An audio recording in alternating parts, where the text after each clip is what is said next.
Hello et bienvenue chez La Dame de Cœur, le podcast où je te partage l'art d'aimer la vie.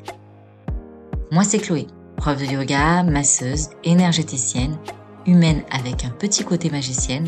Je te propose plein d'outils pour prendre conscience de tes potentiels et révéler ta magie. Ici, je te propose des pistes et des sujets de réflexion pour élargir tes horizons et t'encourager à insuffler la vie, tes projets et aspirations.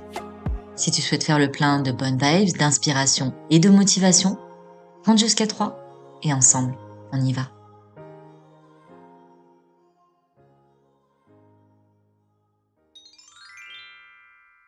Et salut chère douée, heureuse de te retrouver pour un nouvel épisode. Ça faisait longtemps et j'avoue que cela m'avait un peu manqué. Aujourd'hui, je te propose d'embarquer pour explorer un sujet vaste, et d'ailleurs j'espère ne pas trop m'éparpiller. Si tu me suis sur les réseaux, tu as dû voir que j'avais abordé un petit peu cette notion de cheminement, pour se détacher de nos schémas de pensée, ceux qui nous ont été transmis par notre famille ou notre environnement social pour créer notre réalité. Parce que c'est un truc dont on parle beaucoup, mais qui peut paraître aussi assez flou. Alors comment changer et créer sa réalité ? Est-ce qu'on peut vraiment créer sa réalité ? Et puis changer sa réalité pour aller vers quoi ? Quelques questions auxquelles je vais tenter de répondre dans cet épisode selon mon point de vue, et donc comme d'habitude tu laisses, tu prends, fais-toi ta propre opinion. Mon podcast a pour but d'ouvrir des réflexions, des horizons et pas d'imposer un point de vue. Alors pour commencer, il faut se dire qu'en général quand on cherche à changer, à évoluer, ça serait le terme un peu plus juste, c'est souvent parce qu'on ressent un mal-être, qu'on ressent un manque de sens. C'est aussi un peu même l'essence de la vie qui nous pousse à évoluer. J'aime bien comparer notre nature à celle de la nature, mère nature. On a cette notion de cycle, puis on a aussi cette notion d'évolution. Parce que si le cycle des saisons est toujours le même, les plantes croient, grandissent, évoluent aussi d'une année à l'autre, à l'intérieur et à l'extérieur. Les racines se font plus grandes et plus profondes tandis que les branches s'étoffent et s'étendent. Le changement est donc intrinsèque à notre existence. Cela n'empêche pas que parfois on ressent ce besoin de changement, ce besoin de s'alléger pour pouvoir justement s'expanser avec plus de légèreté. Et puis on a aussi cette quête d'identité et d'individualité. Dans notre évolution arrive un moment où on se forge notre propre identité. Donc je vais pas refaire tout le schéma de l'évolution entre l'état d'enfant et l'état d'adulte parce que c'est pas le but non plus.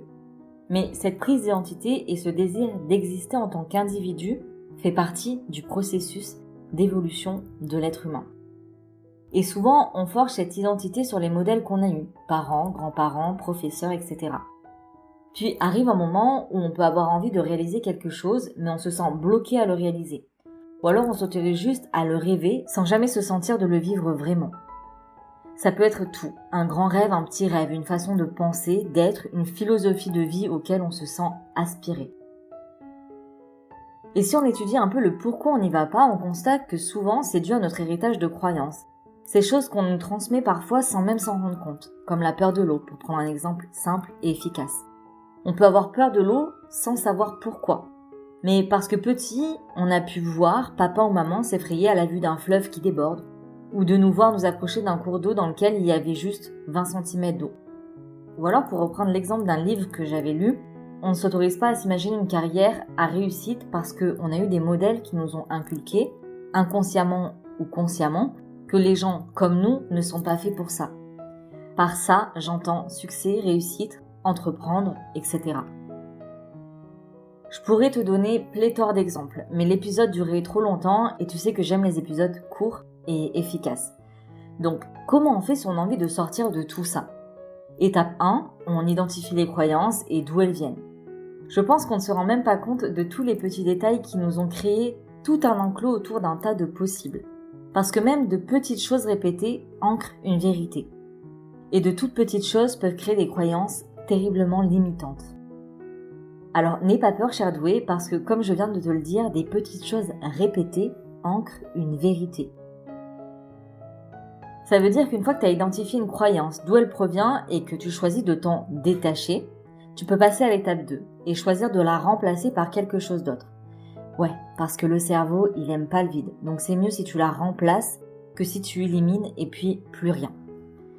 Donc ensuite, tu peux injecter dans ton quotidien ces petites choses répétées qui vont ancrer une nouvelle vérité. Une vérité qui correspond à tes inspirations. Si tu te demandes si ça marche, je te dirais d'observer de quelle manière les vérités auxquelles tu crois ont réussi à modeler ta réalité aujourd'hui, les possibles et les impossibles auxquels tu crois. Si ça a marché dans le mauvais sens, entre guillemets, alors ça peut aussi marcher dans le bon sens, tout en sachant bien sûr que ce qui est bon et mauvais n'est déterminé que par toi. On arrive donc au dernier point que je voulais aborder dans cet épisode, ta vérité. Avant de te lancer dans de grandes transformations, prends le temps de vérifier si cela correspond à tes aspirations. Je le répéterai jamais assez, c'est ok d'expérimenter et il n'y a jamais d'erreur. Toutes les expériences ne sont que des expériences, riches d'enseignements en tout genre. Donc, respire et détends-toi. Cherche simplement à écouter ce que disent les murmures de ton cœur. Ce n'est pas parce que la majorité des gens aspirent au développement personnel et à la slow life que tu dois faire pareil. Ce n'est pas parce que l'entrepreneuriat est en vogue que tu dois entreprendre. La seule chose que tu te dois de faire, c'est de respecter tes besoins, tes limites. Prendre le temps de t'écouter, respecter ta vérité. Tu ne dois pas être comme ceci ou comme cela pour être comme tous les autres et donc être reconnu. Tu n'es pas non plus obligé d'aller tout à l'encontre des croyances qui t'ont été transmises pour t'affirmer. Le but, c'est pas de créer des croyances par l'ego, c'est de créer des croyances qui ont du sens avec le cœur. Et puis, ça, c'est très personnel, mais ce n'est pas non plus forcément utile de garder de la rancœur contre ceux qui t'ont transmis ces croyances. Parce que souvent, c'est inconscient, et puis chacun fait de son mieux comme il peut. Même si ça correspond pas à ta définition du mieux à toi. Un homme sage a dit un jour, garder la colère contre ceux qui t'ont fait du mal ne sert à rien. Ils ne sont pas responsables de ta colère.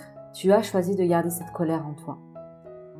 Alors ça peut être un peu violent, je sais, mais à la fois, le pardon, c'est libérateur pour soi. On peut bien pardonner l'autre, s'il ne se pardonne pas lui-même, on ne pourra rien y faire. Bref, voilà, je t'avais prévenu, je m'éparpille. Revenons à notre sujet. Reconnais-toi toi-même.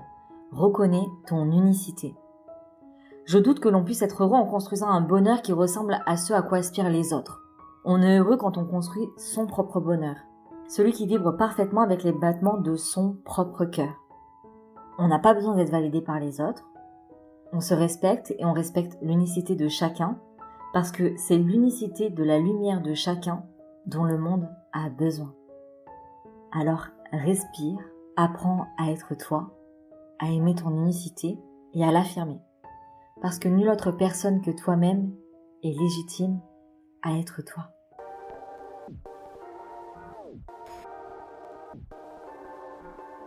Et voilà, c'est déjà la fin de cet épisode, j'espère qu'il t'aura plu et surtout qu'il t'aura inspiré.